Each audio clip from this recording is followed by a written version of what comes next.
Goody mga boss, receiver ulit. Ito po ay receiver sa Honda ADB 160 na nawala ng code, nawala ng remote. Galing pa po to sa Southern Leyte. Sinadya lang na ipadala dito sa Cebu para dito gawin ang retrieval of code at pagprogram ng bagong remote. Ang may-ari nito is isang PCG or Philippine Coast Guard. Dahil nawalan ng code ang kanyang motor, so hindi na mapaandar or hindi na mapatakbo. Ang ginagawa nila is pinadala dito sa Cebu para dito na lang gawin ang retrieval of code at pagprogram ng bagong remote. Ito po yung mukha sa receiver sa Honda ADB 160. So tanggalin lang natin ang mismong takip para ma-access natin ang board dahil doon natin ipin out ang nawawalang code. Uulitin ko, kung hindi kayo taga Cebu, nawalan kayo ng code, nawalan kayo ng remote, pwede kayong tumawag or mag-text sa number na nandun sa screen para mag-guide ko kayo kung saan nyo pwedeng ipadala inyong mga receiver kung sakaling hindi kayo taga Cebu, or mag-PM sa ating Facebook page sa Remspeaks Garage.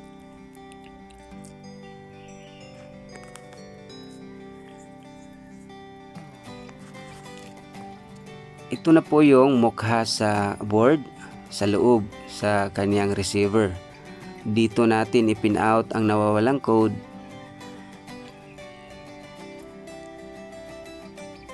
Importante kasi na makuha natin or ma-retract yung nawawalang code dahil ito po yung gagamitin natin sa pag-activate ng bagong remote. So walang code, walang remote, ipadala nyo dito sa amin. Kami po yung bahala sa pag-program ng bagong remote para hindi kayo tuluyan na makagasto ng malaking pera sa pag-replace ng lahat ng related parts sa mismong system sa keyless.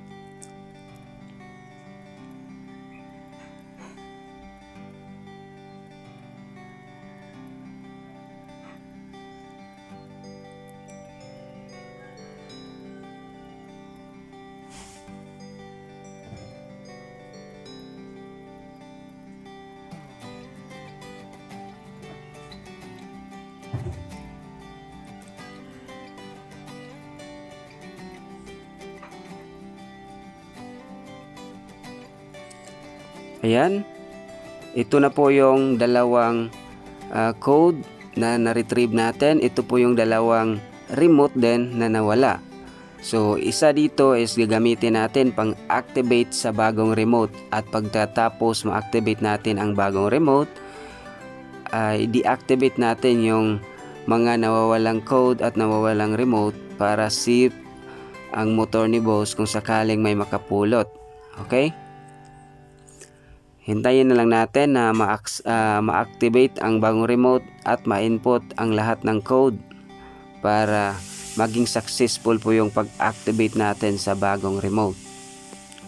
Uulitin ko, kung taga Cebu kayo or hindi kayo taga Cebu, gusto niyong magpagawa ng remote duplication, gusto niyong magpa-install ng bagong remote, or gusto niyong magpa-retrieve only ng code, i-PM or tumawag sa number na nandun sa screen para mag-guide ko kayo kung saan nyo pwedeng ipadala inyong mga receiver kung sakaling hindi kayo taga Cebu or taga Cebu kayo.